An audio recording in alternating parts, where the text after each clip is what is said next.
Warangal railway station పరిసర ప్రాంతాల్లో తాళం వేసి ఉన్న ఇళ్లలో చోరీలకు పాల్పడుతున్న అంతరాష్ట్ర దొంగలను అరెస్టు చేశారు పోలీసులు. మహారాష్ట్ర, మధ్యప్రదేశ్కు చెందిన రామగోద్మారే, షెరాలి సయ్యద్ను అదుపులోకి తీసుకున్నారు.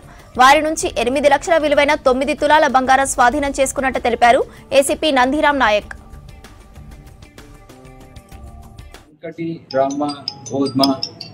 మధ్యప్రదేశ్, షేరాలి సయ్యద్ మోతీ అలియాస్ రహీం ఈయనది మహారాష్ట్ర.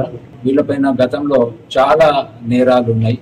సయ్యద్ మోతీ అలియాస్ రహీం పైన 2 మర్డర్ కేసులు కూడా మహారాష్ట్రలో నమోదు అయి ఉన్నాయి. యాక్చువల్లీ వీళ్ళ మోడస్ ఆపరెండి ఎట్లుంటుందంటే, ఏదో ఒక ట్రైన్ ఎక్కడము, రైల్వే స్టేషన్లో దిగడము, సమీపంలో ఉన్నటువంటి కాలనీకి వెళ్ళడము, ఒక ఇల్లు సెలెక్ట్ చేసుకోవడము, ఆ ఇంట్లో దొంగతనం చేసుకొని మళ్ళీ తిరిగి వెళ్ళిపోవడము వీళ్ళ మోడస్ ఆపరెండి.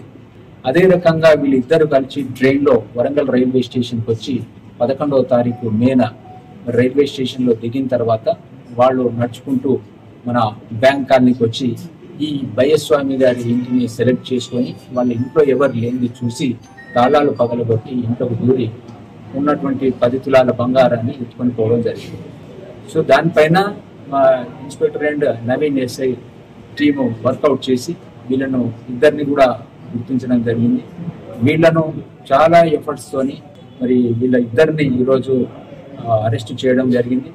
వీళ్ళ దగ్గర ఇంటాక్ట్ ప్రాపర్టీ ఏదైతే ఇంట్లో నుంచి బంగారం పోయిందో సేమ్ ఇంటాక్ట్ ప్రాపర్టీని ఆ ఇద్దరు నేరస్తుల దగ్గర ఈరోజు స్వాధీనం చేసుకొని వాళ్ళని ఈరోజు రిమాండ్కి పంపడం జరుగుతుంది.